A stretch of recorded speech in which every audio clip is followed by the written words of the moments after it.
Hello and welcome to the Trail Network podcast. I'm Leah Yingling, and I'm so happy you're here with us this week.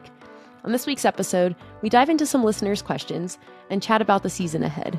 We talk about how we balance being competitive in the sport while holding space for planning for families and motherhood. We talk about balancing sharing the sport with a partner. We talk about some world's qualifiers like Gorge, Waterfalls, and Broken Arrow. And we also dive into our favorite winter running hacks. We hope you like this episode and join us next week.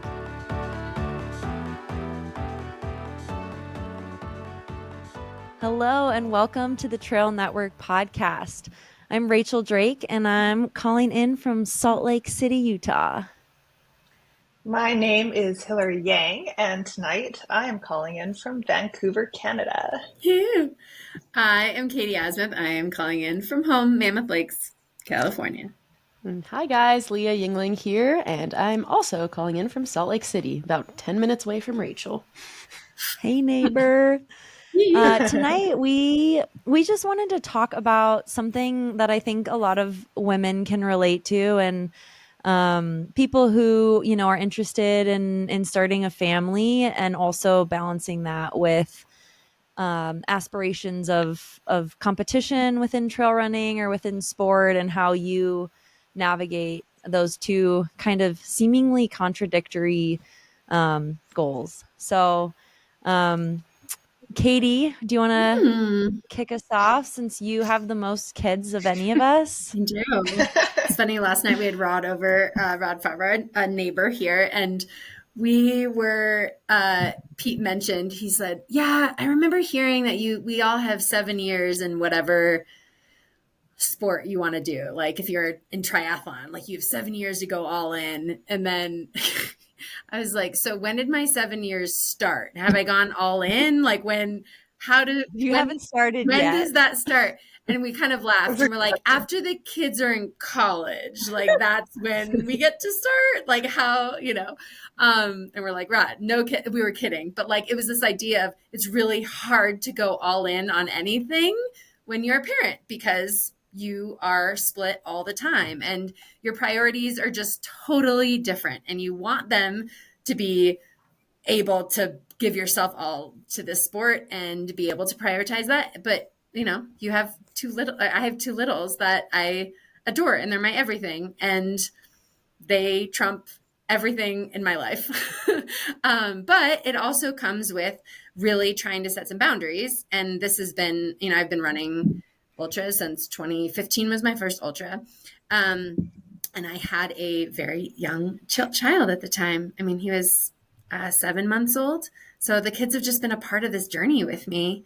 And this is kind of their life. They expect mom to be running, which is pretty cool. So I don't know. Rachel, how do you feel about it?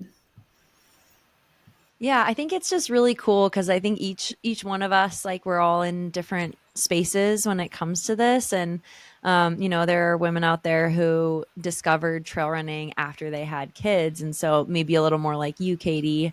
I started trail running in 2014 and Lewis was born in 2022. So I had already been in the sport for 8 years and running professionally for 3 at that time. I might be getting my math confused, but it's definitely, it's so bittersweet because Lewis is everything. And I, love having a family and I want to have more children, but also I love pursuing the sport. And so how do you go about, really wanting to give your all with running, plan a racing calendar, but also think about trying to have a family? I think, with Lewis, I really I signed up for races and then obviously things changed. I ran Chuckanut when I was 11 weeks pregnant with him. And I wasn't very competitive, but I also wasn't ready to tell people that I was pregnant yet. And so it felt weird to not be out in the open and to have people coming up to me and saying, oh no, what happened? You were so slow. And I was like, what? No, that was really great. I mean, I'm exaggerating. But people's Rachel probably conception won of it. what Let's I be real. should be. No, I didn't. I should have brought more snacks. I was so hungry. You're feeding for two. But yeah. Yeah, it's really tough. Yeah. I mean, I love that you still went out there and did it, and like felt well enough to do it. And I think if like other women had known that you were 11 weeks pregnant doing it, like that, they would have been so stoked on that. But I also get like you were nowhere ready to tell people, but then you have to kind of face people's like expectations of what they think you should be doing, and sort of decide for yourself like what you want to share and when, like sort of like the athlete and your athlete pride and your achievements versus like this like new chapter that that you're about to start. Mm-hmm. That's a tough thing. I mean, I have to say too, Rach, just seeing like all the photos of Tyler and Lewis out on adventures supporting you or vice versa, like he really is the cutest little kid. And it's like, honestly, every time I see him out doing all these things, I'm like, oh, you're just taking him along for the ride, Totally. Yeah. Yeah. And I think Rach too, having a partner that is also involved in the sport in a similar fashion as you are makes it like awesome and fun, but also makes it really complex because when you go to race, sometimes you both want to do the same race. And then you have to think about like childcare. Who's watching our kid? It might be Jimmy Elam is watching Lewis for a little bit at an aid station down at Arches this weekend. And it's just like the balance that you guys have to strike when there's races around the same time, races the same weekend. It doesn't sound easy. Yeah.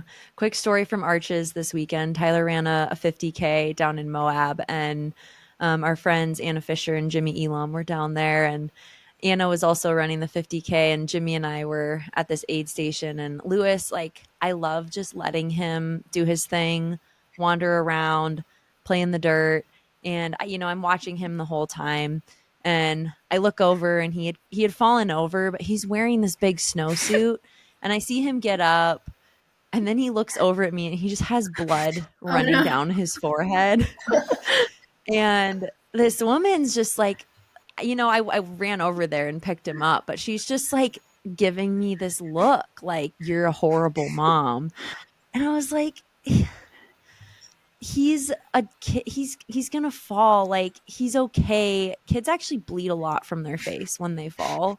Like, I got him cleaned up and he was fine. And it's just like, I don't know why I'm saying this, but my parenting style is very much like give independence and like scoop in when needed. And I feel like that makes people uncomfortable, but it's just like, I think it's just so good for him to be confident and brave enough to go out and interact with people and fall over and pick himself up. And the trail running community is a great place for that. Mm-hmm. And I want to say, Rach, like just from witnessing you guys, it's like he falls down, let's say 10 times, and like he does not cry 9 of those times because he's like this independent little guy that just like can pick himself right back up, and he might be bleeding, but he's like having fun and loving it. And yeah. And I think that just that speaks to your parenting style, and it's really cool to watch.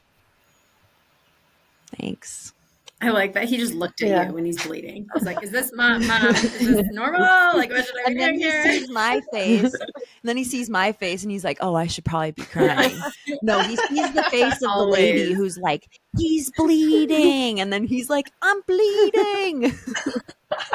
I feel like that happens even when we get older, though, because then if like you're not around, it's like, okay, I'll be fine. But then once you're there, they're like, Mom, they can just kind of crumble. Though that does kind of feel like at a race for people listening, right? When you see your loved one and you're like, I can finally be vulnerable and like let it all go.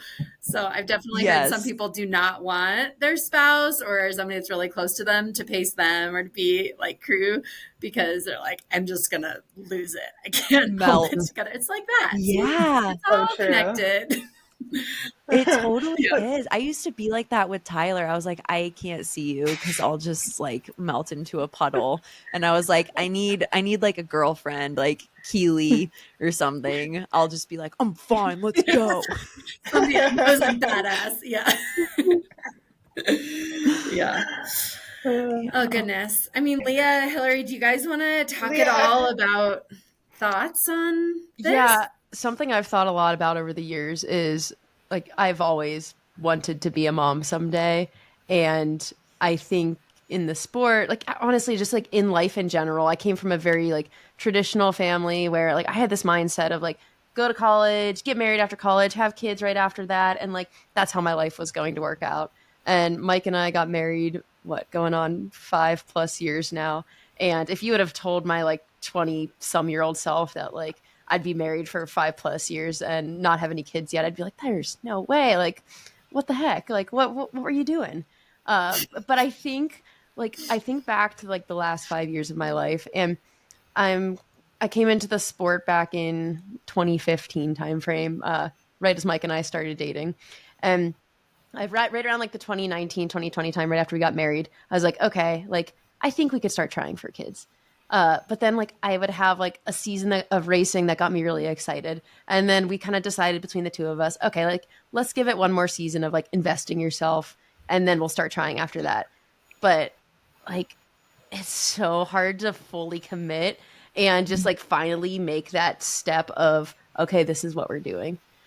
Because I would have like one year that was like progressively better than the one prior. And I was like, well, let's see what happens next. And then like I signed a contract with Lululemon and I was like, well, this is awesome. And then they are like, in 1 year and 3 months, we have this ask for you. And then it's like, well, shoot, in 1 year and 3 months, I probably got to run for 6 days. So, okay, we'll hold off a little bit. This is okay. And then I kind of pivoted like my life plan for a smidge there of like, okay, I'll just race Western States again and do some other things. But I think planning it as best you can, like if you want to plan it and things like that, it's tough. It's tough when you want to be competitive. It's tough when like you just want to even like enjoy the sport and plan for a season. I think it's complex, it's hard, it's messy, it takes time. It doesn't always like if it's not always successful, and you gotta like it takes time, and it's frustrating and like demoralizing, and yeah, it's tough. But I think there's the beauty in the journey. Yeah, it's interesting. It's hard because I think we're all planners, and I think it's like, one of the reasons we wanted to dive into this is that we've probably gotten more questions around this topic and all of our thoughts on this topic than like anything else with the pod. And it's like the cool thing I think about having all four of us and our different perspectives, like we're all in slightly different places, but still similar ages, and like, is the burning question, I think, when you get to be in your 30s as a woman, is like, what's the decision and when and all that. And it's hard to get around it, whether it's our grandma or whatever, like people want to know and ask questions. And we like to plan our seasons out, right? Like even just looking at a trail running calendar and like just not being able to plan it out and not being able to say like, this is ideal, this would be great, that feels really hard. And Leah, I was thinking about you, like obviously last year you had further, and then this year, we both got into some like pretty meaty races, which I don't know about you. Actually, I do know because we were texting and just laughing at like how ironic and hilarious life is. But like, there's been a lot of years where I was like, I'm in the best shape of my life. Let's go.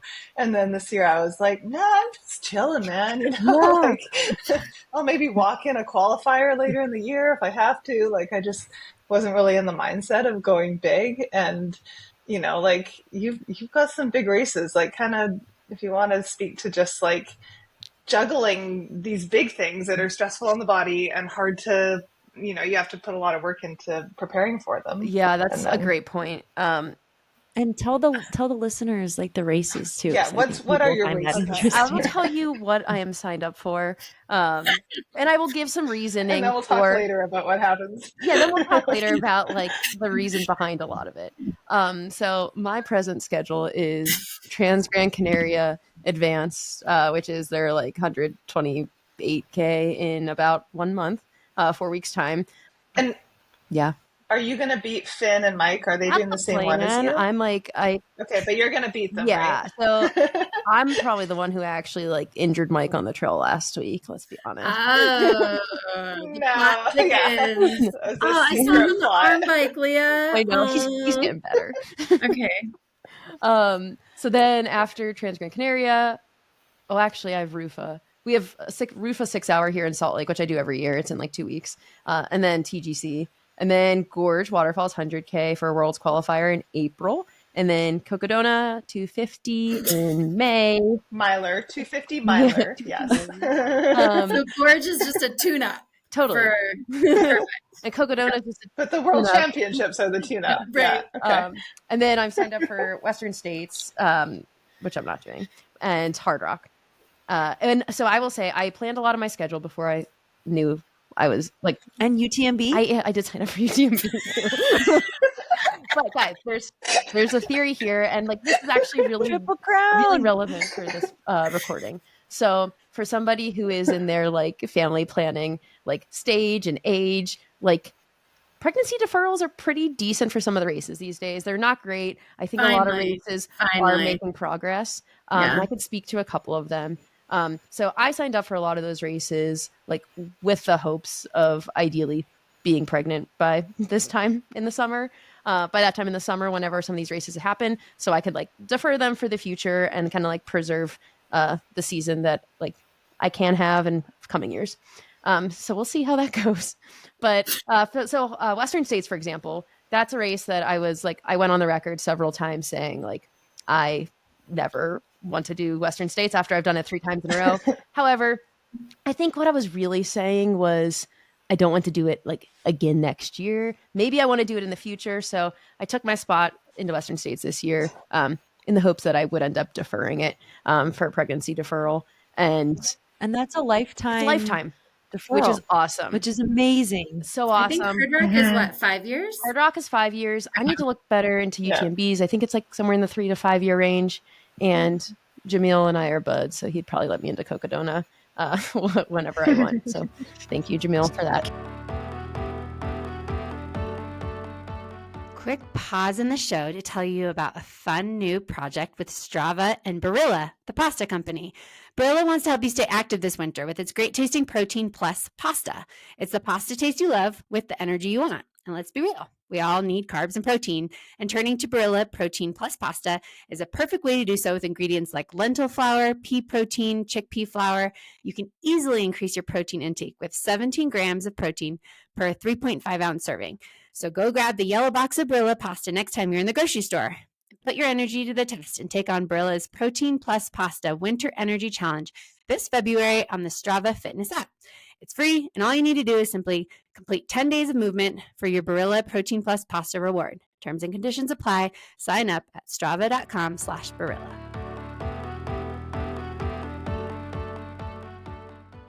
Can we do a little quick side note on Jamil's Chipotle God. challenge? Oh my God, I just yeah. It's so good. You guys, he ran 50 miles on this little segment the other Like a day, quarter mile. yesterday, and then today he ran 30 miles on it. Dude, Oh and my God. here's the most I know impressive Billy's part. following it. The most impressive part was he did 185 miles. This was up until like 3 days ago before he did his like 50 miler and his 50K the last 2 days. He did 185 miles with only 984 feet. Imagine that. How flat He is ran that? Is that even physically 237 possible? miles last week. I'm just imagining what's in his car. 237. Like his car is his aid station. Like how do you just must have so much stuff in there. Just gallons and gallons of water and just so many snacks. You guys, if you haven't listened to Finn's single track interview with him, it is so good. And it is so it's good. coming. He's like, we're bringing this to Aravipa. And I'm like, okay, let's go. Oh no. Yeah. Yeah, I will go man. spectate Such a that. cool, But such a who's cool even guy. close to him on the record, or is he just No, like there's like someone is there kinda anyone else close. insane Oh yeah, he's enough to do Yes. this? he's battling out with a guy named Kevin, who is like they're neck and neck. Like each Kevin. day, Kevin's like What the hell? Kevin took the lead like yesterday morning or something, and then Jamil got it back after his 50 miles. Kevin had like an umbrella out there to block the sun, like over the course of the last day. So it's pretty cool. Wait, are they on the same segment? Like, do they see each Yeah. other? Yeah. Oh, okay. I didn't know that part. That's And funny. what's interesting- So they're both just running back. Yeah, what's interesting too is the segment is only in one direction. So like in theory, you could have like somebody commute you back to the end of the segment, but they're both just like lapping it nonstop. I did not know that part of the story. That's hilarious. So like, are you There's buddies only with 4 Kevin? days left. Do you hate Kevin? Yeah. Like what? You know what I mean? They love you. They gotta They love have each to. other. Like, you are we giving high know? fives? Respect, I camaraderie. don't know. It seems pretty I guess ruthless. we can ask him. Anyways, I just thought that was so cool. I think Jamil is just the coolest person, So cool. and He I'm really loving is. following this. He is stubborn AF. I will give him that. Okay, but going He's back gonna be to the so whole, sick of Chipotle. He's never gonna want to touch it, even if he got it. I think the thing that I always think about with like growing a family and like wanting more children is like that space to be in is so vulnerable. Like to have that desire is so vulnerable, and whether it's in sport or out of sport, or I think it's like such a tender thing.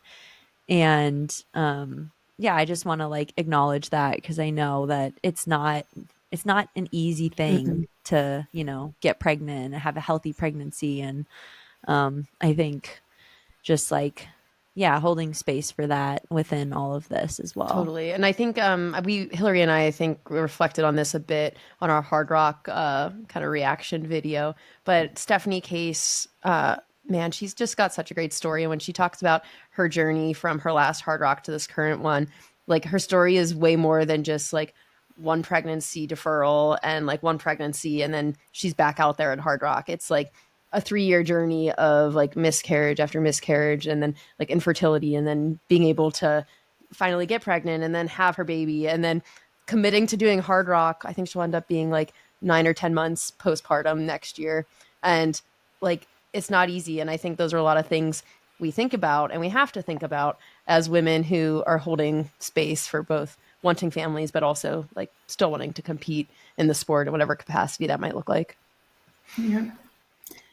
Have you seen her Strava? She's like posted some of her runs where it's like just a block around her house and then come back to like breastfeed or pump or check on baby. And like, she'll just like go and she'll like, it'll take her 3 hours to do like 10 miles, but she's like just doing it, but she's just having to stop like constantly in between.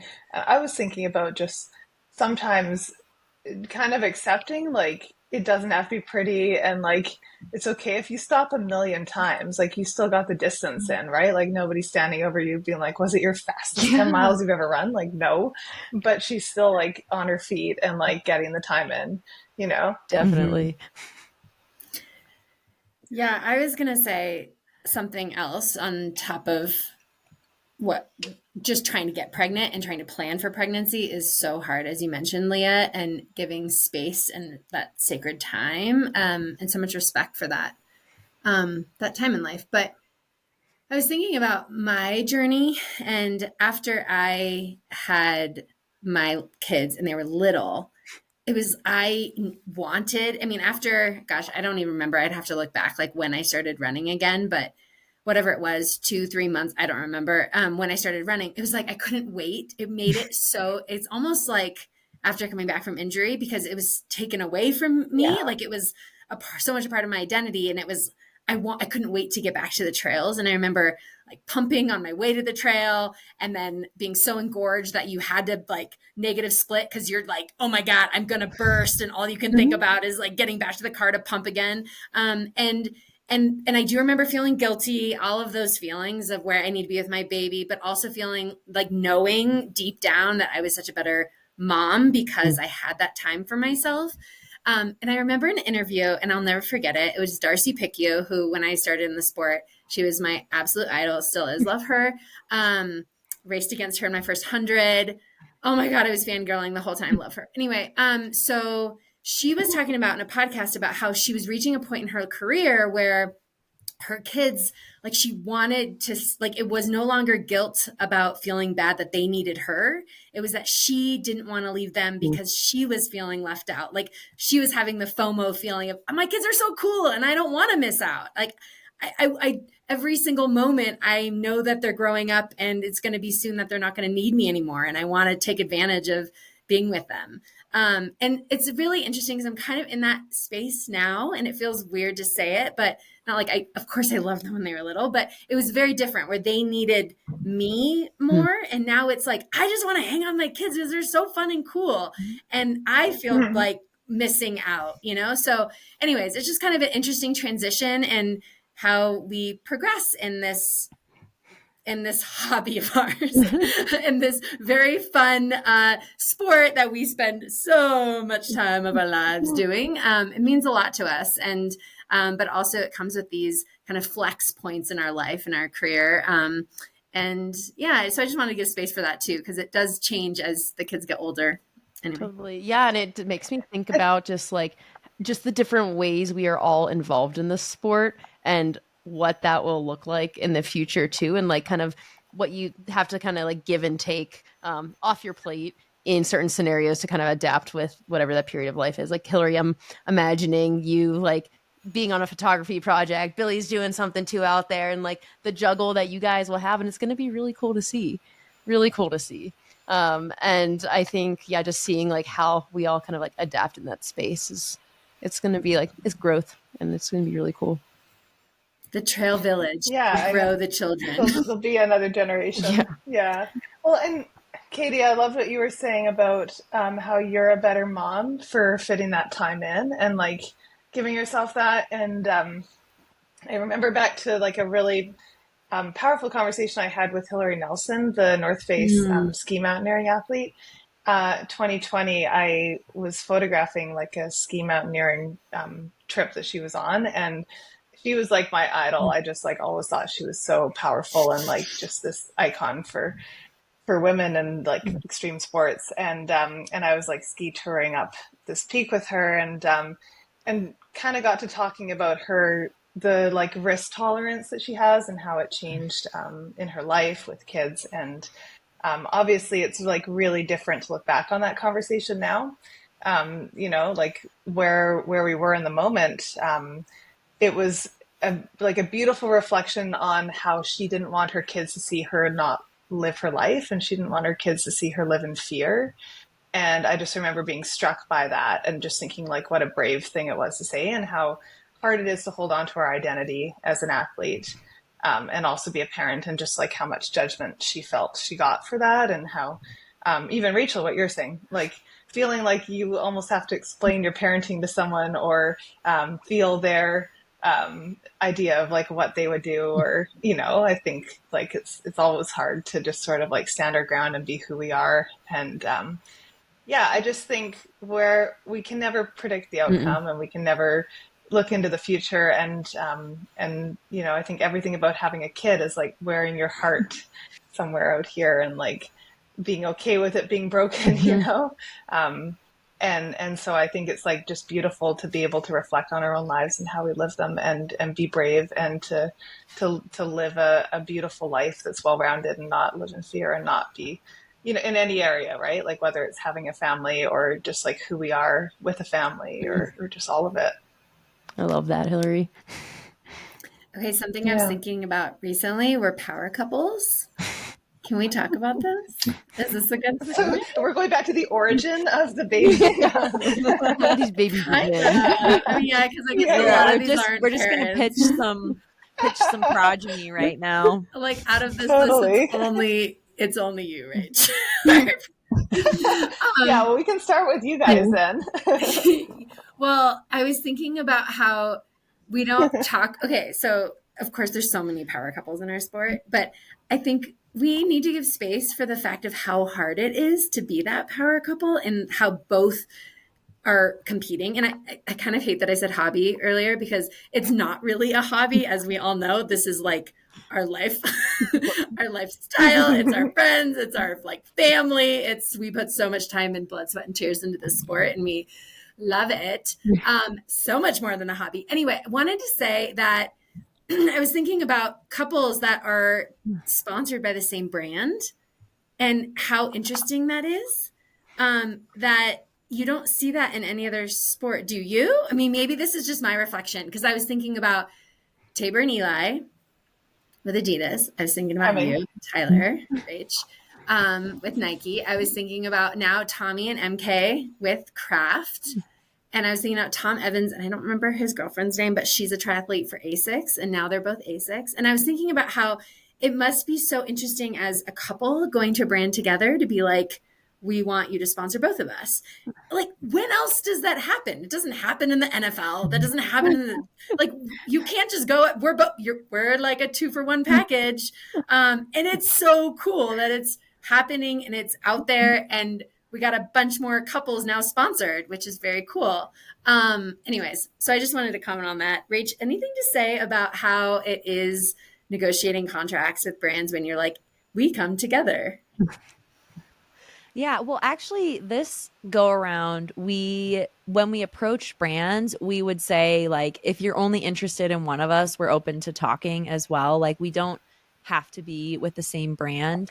I think a lot of brands have different models in how they kind of market their team. And, you know, Nike doesn't really necessarily like do much storytelling with the two of us. So I think while it's cool and it makes sense that we're with the same brand, I think that like this go around, it made more sense for us to just see where things went if we were more independent about it, or at least we're upfront with saying that we were open to that. In the past, when we talked to brands, we were definitely like, hey, we want to be together. Here's our, you know, pitch decks. And it was tough because some brands would be really interested in one of us because we fit kind of this hole they had in their roster where they needed more North American 100-mile men, but they already had 8 50K North American women specialists on the team. And then we would go to the next team and they really were interested in me and not in Tyler. So I think that made it really challenging and made our kind of pool of potential sponsors a lot smaller because we had to find brands that were interested, like really truly interested in both of us and not just mostly one of us and accepted the other one. Mm-hmm. So yeah, that's a good point. I'd be curious, too, Rach, because I do feel like you guys like specialized in different things for like quite different things for a little bit there. And like, I feel like you're gravitating towards more similar things these days, but that's tough when a brand is like, yeah, I've got kind of like one interest and one interest only, and only one of you fills that bucket. Mm-hmm. Oh my gosh, Yeah. Leah, of course, and Mike, you guys both run for Osprey. So Yeah. just a plug there. Sorry, Love that was Osprey. rude. No, I was thinking Also of some other ones too, Katie. Yeah, Like who else? Katie and Germain, which is an interesting one Oh, too. duh. Another one. Oh, yeah. With they've The biggest power couple of all. That's the biggest. How did I Killian forget and that Emily one? Forsberg too. Another one. Yeah. Yeah, Killian and Emily. Oh Yeah, my gosh, another one. guys. But I'm Another one's embarrassed. about to be announced. I can't say, but that was going to be. There's another big like name. a couple, Another power like couple. a new couple. Yep. So Wait, the are you point saying like is- some people got together? Like there's a new couple. There's a new couple in town. No, like Really? one's already sponsored, and then the other person's about to be sponsored by the same company. Oh, okay. This is okay. I'm less interested in that. Yeah. More interested in like new Like, romance in the Yeah, trail tell us the space. romance. Right? Like, okay, wait, how does this happen? Like, listen, all of you guys, your significant, your partner, your husbands are so involved in the sport. And then I've got Pete over here who's like, I'm just dad. Aww. I mean, he's done some ultras, We but love it's so Pete. funny. Like, you guys really But nailed he's a it. great cheerleader. Oh my gosh, he's the best. Sure, Oh my gosh, I'm not yes. dissing my husband at all. I adore him. But like, it just makes me laugh. You guys, all of your significant others are really invested in the sport, whether professionally running or living their dreams But, like, professionally through it. Yeah. Different ways, I guess, right? Yeah. Like it's interesting. And I feel like, I don't know, Leah, probably for you guys too, like for Billy and I, like we have to make our income from this. We both make our income from this. I mean, Rach and Tyler, you guys too, as professional athletes, I guess it's, there's a certain amount of skin in the game when like all of your income is coming from the sport. And I always said I was never going to mix business and pleasure with what I did for work and then what I did for things I love. And then somewhere along the line, it all just ended up merged into the same thing. But it's like hard. Sometimes you have to remember why you love it and why you do it and like come back to just like loving it for the sake of running. Cause it's really easy to get caught up in the like business That's of so it. true. Like that was Mike's whole season last year was that struggle of he got into Western States off the wait list and he had this Instagram post that was like, I am kind of set on shooting Western States, but should I take my spot on the wait list? And everybody was like, you're crazy if you don't take your spot. Like, what the heck? And he's like, this is my only guaranteed source of income this year through photography. That's like a really solid, and it's too hard to pass up. And so he's so passionate about photography too. So he took the work at Western States and let go of his waitlist spot. But that was appalling to so many people. But what's nice about the Western States waitlist is if you remove your name, you maintain your tickets for the future. But it was tough. And then he knew he was doing UTMB, which is another big like payday for him. And it was like that balance of, do I want to run the race that I've always wanted to run, or do I want to make money and have an income this week? So I think it's tough. And yeah, that balance is really tricky, Hilary. And I don't envy you guys. Oh, I feel you so much. It's like I haven't raced at all really in the last 5 years. I do like one race a year, and usually it's a hard rock qualifier, you know. But yeah, just because it's really hard. And it's like, I don't know, like when I started running like over a decade ago and I really got into it, like I enjoyed getting competitive and getting fast, and I was having fun with that. But that just like coincided with like also getting into the photography and building a career. And all of a sudden I just like hit this fork in the road where I was like, everyone's getting really fast. I can no longer do both. It's just not good enough. Like, honestly, when I think of like races I used to show up and like do well at, it was like, kind of funny. I would just like totally take my time, and it would, you know, like, and I'd still be like, great. And it was still a good race. But like now it's insane. You know, we go to these races and it's like freaking NASCAR and it's so fast, and there's not a second to waste at main station. So the sport's changed too. And I think you just have to like even kind of make peace with what you want out of it. I know. What I mean? There's like, so many colors. It's crazy. Yeah. Gorge Waterfalls used to be like our local kind of just chill. I know it was a golden ticket race for a little while, but it used to be pretty low key. I love that race. I freaking walked my way through it a few times. It's great. But yeah, now it's like world championships. Like, it's awesome. Yeah. So I don't know. Sports changed a lot. Thank you, Osprey, for sponsoring this episode of the show. Osprey packs are known for being durable, sustainable, and comfortable.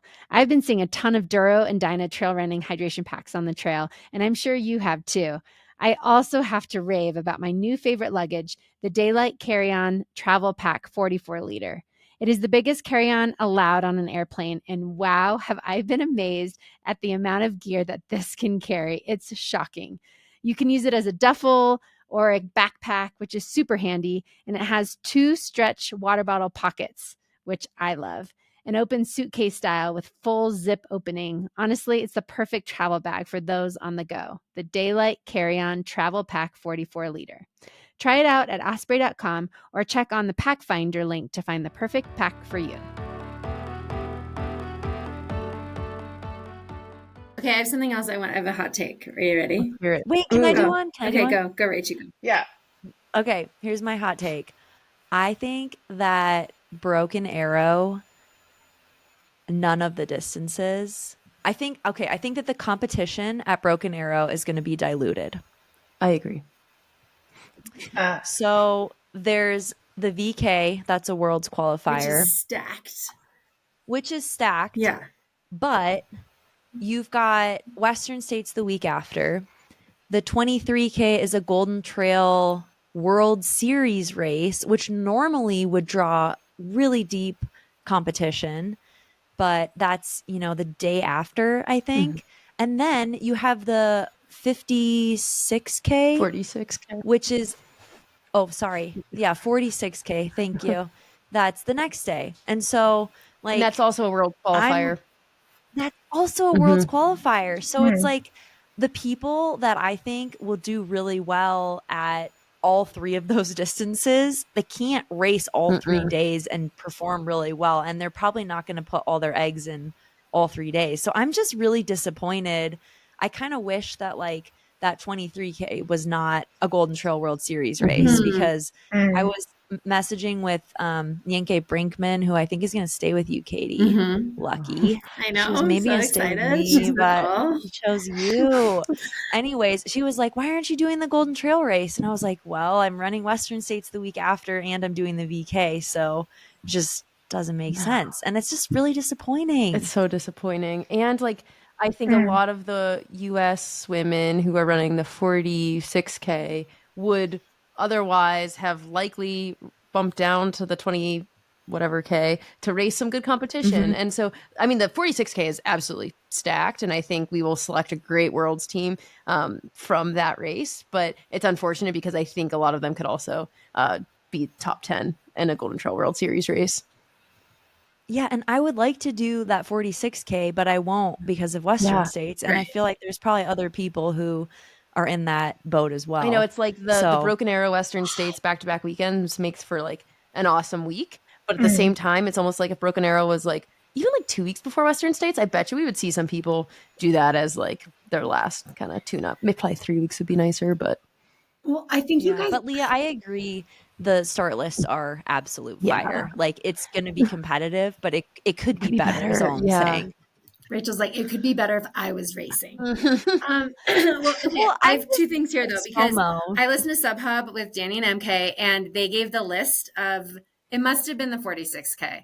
And I was like, oh my God, it's literally every, I mean, I don't really remember the men's race, but it doesn't matter. The women's race.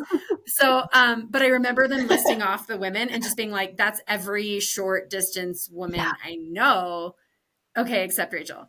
But like, I think of you, and this is maybe something to comment on, and how you said, well, there's going to be a lot of people running Western States that would have also done that race, especially because it's a qualifier. But what about like Lottie too? Right. She's a crusher at the 50K. Well, my point is that trying to do Rachel, like maybe there's more and more people that are able to do both distances, like go big and go short.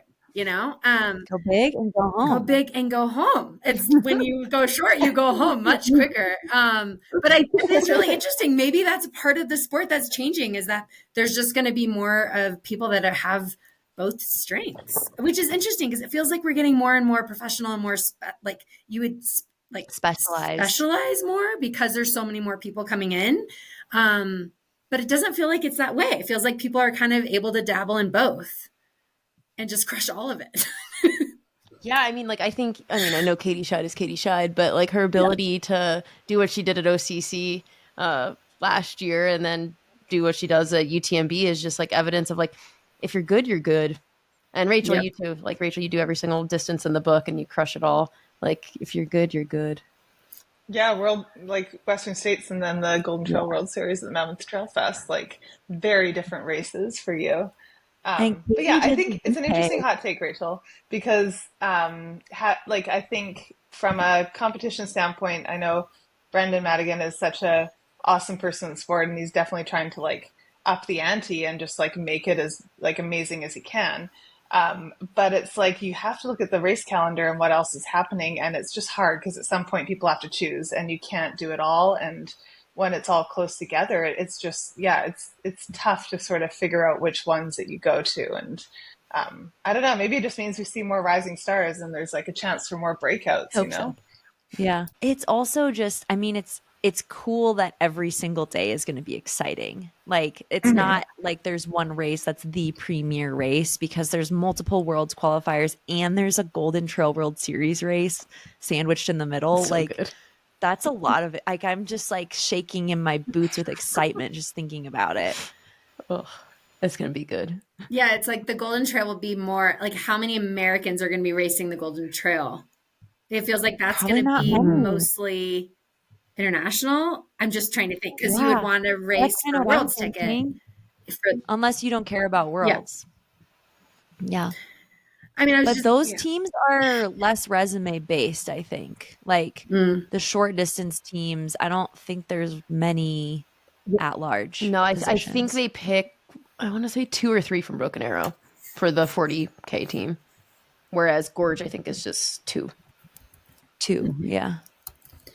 I was going to say that you have to be good at the shorter distances if you're good at the longer distances, because the longer distances are getting so fast. So you just have to have the turnover of the shorter distance. So you just have to be good at it all now. But yeah. Terrifying. On that note, come back here, Katie. Watch out. Okay. I have one. Okay, so I was reading this. I have a hot take. I was reading this article, and this is not new news, but this whole idea about the cycling tour, right? So if you're on a cycling team and you have like this whole team around you, right? You have nutritionists, you have coaches, you have a sports director, you have like, it's a whole, they call it the super team, right? And it's a part of your brand, like you're part of the team, and it doesn't, but you're, obviously it's not,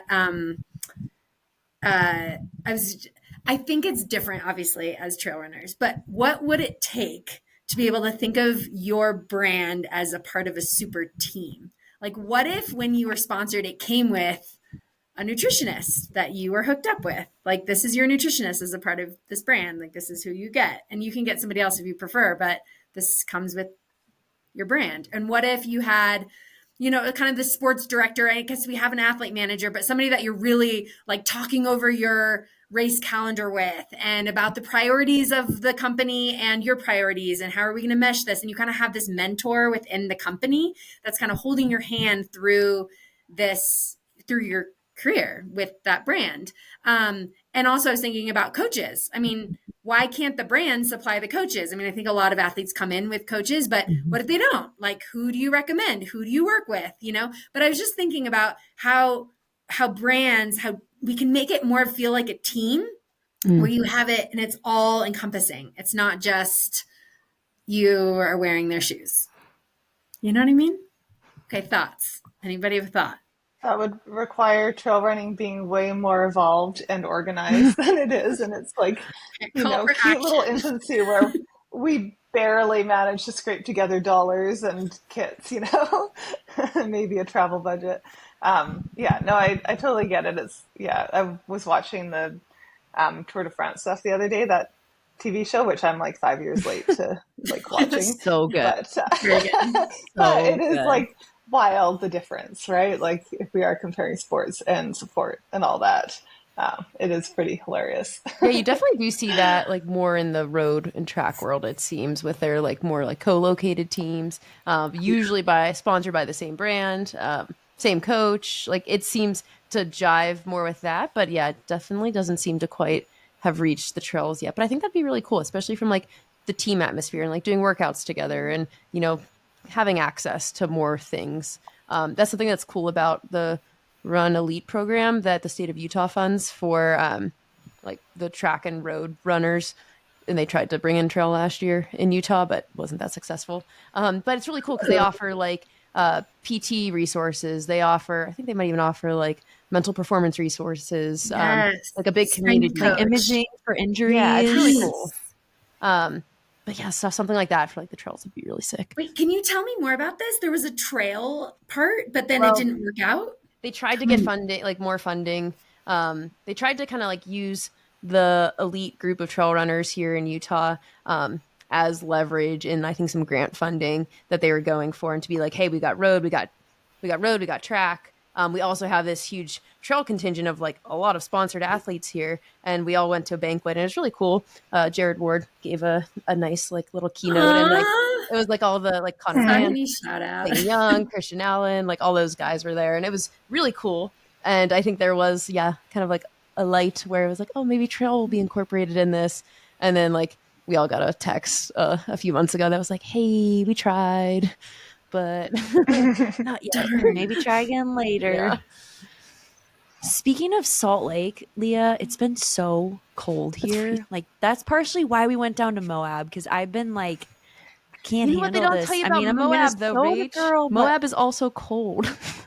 At night, not when it's sunny, and at least the trails are dry. I feel like we go on the trails here, and it's either like kind of muddy or, man, I shouldn't be complaining. I love it here, but I've been struggling. That's all I'm saying. How do you handle it, Leah? Oh, buddies. I mean, Rach and I ran like 3 days ago together, and I think we both said if it weren't for the other person, like it was not happening on that day.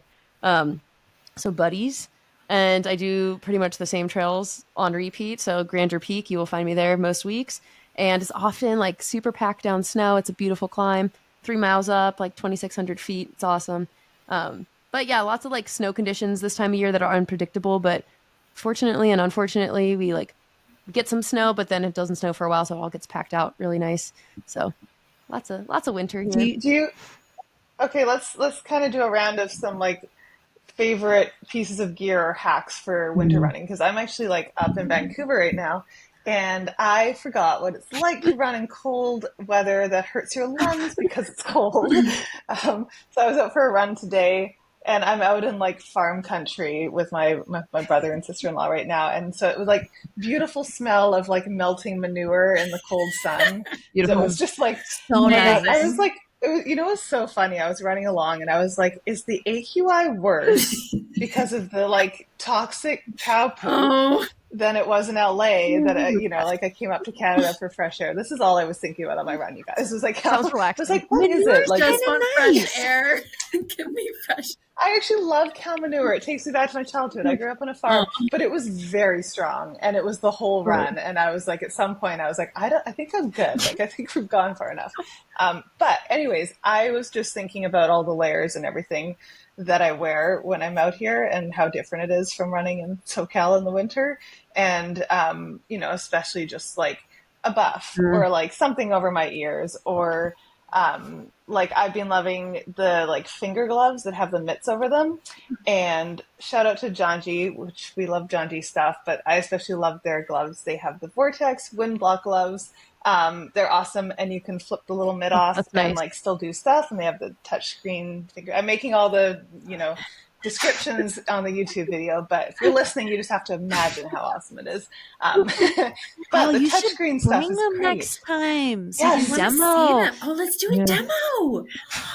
Oh, that would have been better. A fashion show. We'll do the leggings. Do they we'll be like flip the mitt?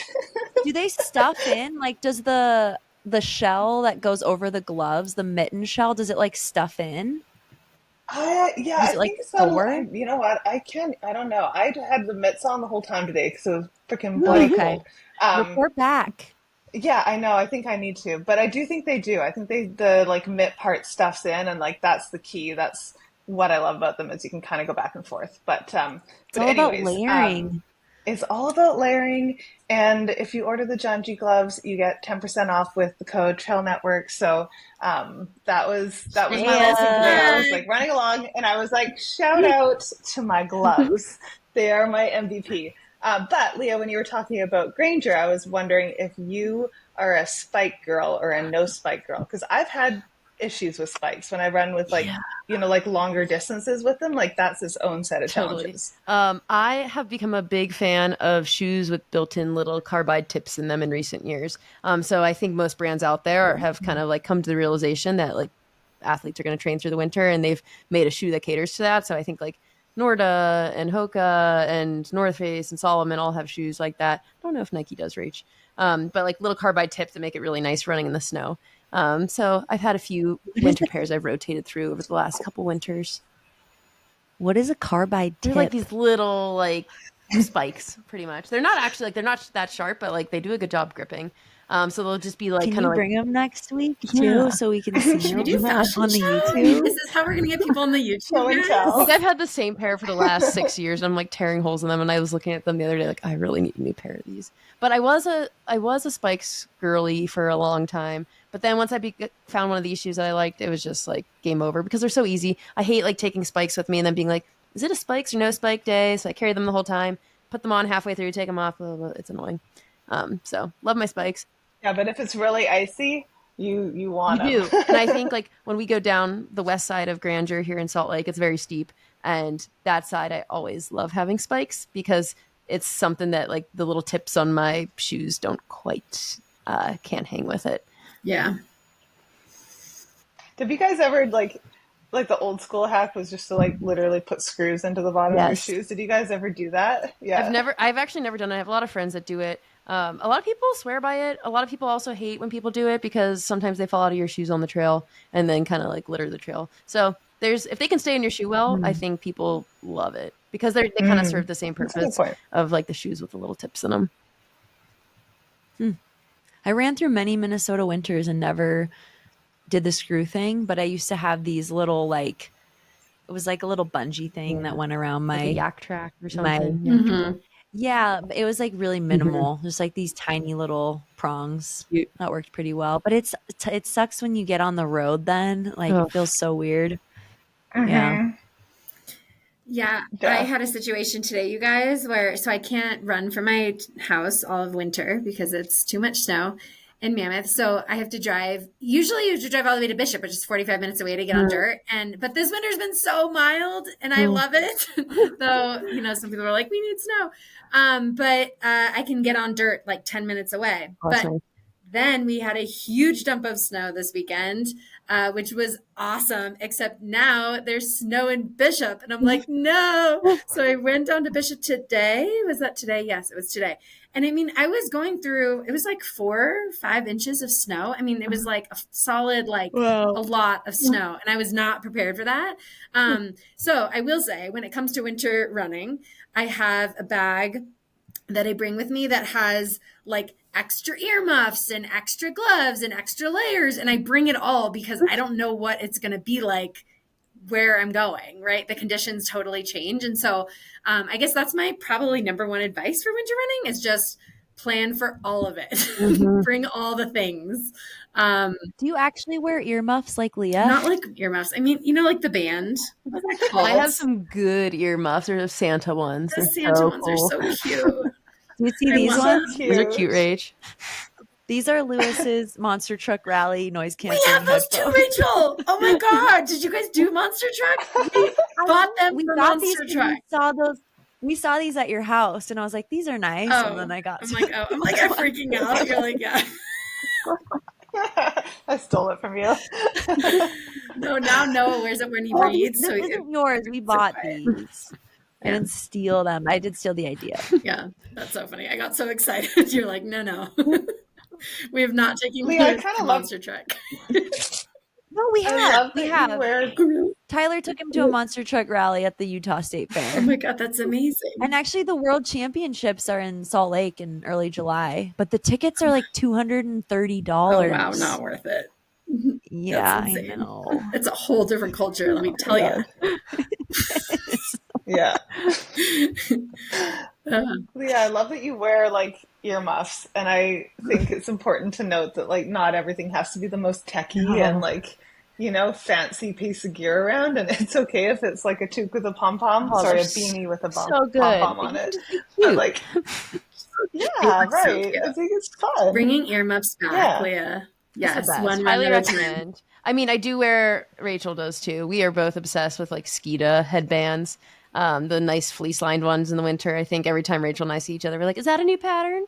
But it's true. They've got really great patterns and they're so cozy. So outside of my earmuffs, I'm obsessed with my Skeeta headbands. That's what I was thinking, That's headbands. fun. I was like trying to show YouTube what I was talking about. I'm like, they go over your ears, but it's just a thin, band. That's what I was thinking. Yeah. Anyways, cold winter. It's, you know what?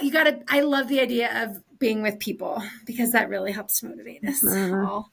You guys, I ran with the trail team this weekend in Moab. They were all there for a training camp, and I ran with all these kids. And well, they weren't necessarily all kids, but I felt a little bit older.